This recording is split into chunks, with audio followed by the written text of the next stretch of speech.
Everyone, hope everything is going well. Alrighty, so got this one card in the mail. I mess around in the low end. As you know, I really like the decision set various years 2020, 2022. And just for a chuckle, I just bought this card just for a laugh. Dr. Rachel Levine rookie card. All right, I had to do that. Anyways, just using what's his name, Colin Shoemaker's impersonation, giving attribution. Okay. Anyways, I wanted to look at the Dallas Card Show situation, and I posted on Instagram last night. I think it's still up in my story for about another hour or so. It's 24 hours before the story vanishes. And I said, hey, look, it's nice to see people come together and talk about this stolen cards of $2 million. That's great. However, where were people a month ago regarding the Prism God situation? Yes, he did settle that card, but what went down at the Dallas Card Show? That was pretty much blacked out. The only people that talked about that, SCR had me on. Dan the Cardman covered it, and this Cardboard Life discussed this. But everybody else, it was silent. It was silence, radio silence. I think also Vintage Sports Shack talked about that as well. Okay, so you have all these not smaller channels, but a lot of channels ignored this story. And then when this story broke, everyone's covering it. And that's a good thing. $2 million were stolen of worth of cards. It's an unfortunate situation. And hopefully the guy gets busted for it. Now, we could look at what happened with the Prism God situation. We could look at what happened with Jeremy Lee. And what ended up happening was, with the Jeremy Lee situation, cards were returned right away, basically. Prism God situation, well, the argument from their side would be, I think, Prism God and I think Windy City Sports Cards. I think that's what's his handle.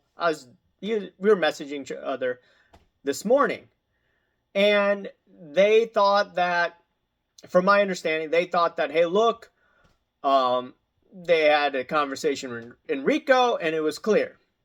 But from my understanding, there wasn't any written document signed. The only written document signed was the Prism God card, the nameplate Michael Jordan card. But the Bill Russell, and this is what I told Gerald, is it's not settled as of right now because there's a court case. He may disagree with it, but I said, hey, look, I'm going to defer to the jury, and they're going to come up with some sort of judgment in August. So that was my thought process on that. But going to the dynamics, okay? Dallas Card Show. We have that situation with Prism God, ignored. But now we have this situation, $2 million. Everyone's talking about this. If people had put their foot on the ground on smaller stories like I do, where I'm called negative, right? They say, oh, you're too pessimistic. That's bad for the hobby. You know what's bad for the hobby? Some individual that gets $2 million stolen from him. That's negative. That is a sour look on the hobby. Like I said, everyone's talking about that. Okay? Now, yes, it is technically the responsibility of the seller. Now, once again, I don't want to see anyone losing money like that. And if you have millions of dollars worth of cards, I think you need to hire someone involved in security. If you're selling cards worth tens and tens of thousands of dollars, and if you can make a sale of about $170,000 at these shows, you have the capability to do that. It's not that much to hire private security.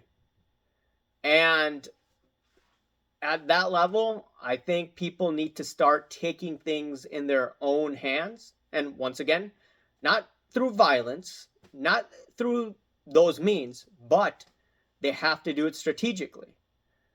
And people need to be on guard. A lot of people are not on guard because they have this Gary Vee mentality that, oh, let's be positive, everybody. They're not, thinking, hey, look, a lot of people in the hobby are scumbags. They don't like saying that. And because of this mentality, this is why things like this have happened quite frequently over the past 2 years. Things started to get weird about 2 years ago. And now everyone's picking up on it. They're 2 years, unfortunately, too late. And I'm going to do a video on this in the next few days, but you have people in the hobby where you cannot say anything about them. The influencers will not talk about them. They are part of the establishment of the hobby. This is what we see in our real world as well. The people part of the establishment, all the negative news about them is covered up because the Go Along, Get Along gang covers up stories about the hobby elite, people part of the Go Along, Get Along gang. This is why we're seeing these things, because people are not on guard for situations like this. Now, if they watch videos like Sports Card Radio, Dan the Card Man, This Cardboard Life, my video, Vintage Sports Shack, all of those channels, what's the message? It's not about negativity. It's about keeping your guard up. And now a lot of people, unfortunately, because of this incident, will have their guard up. Anyways, let me know your thoughts, and I'll talk to you later. See ya. Bye.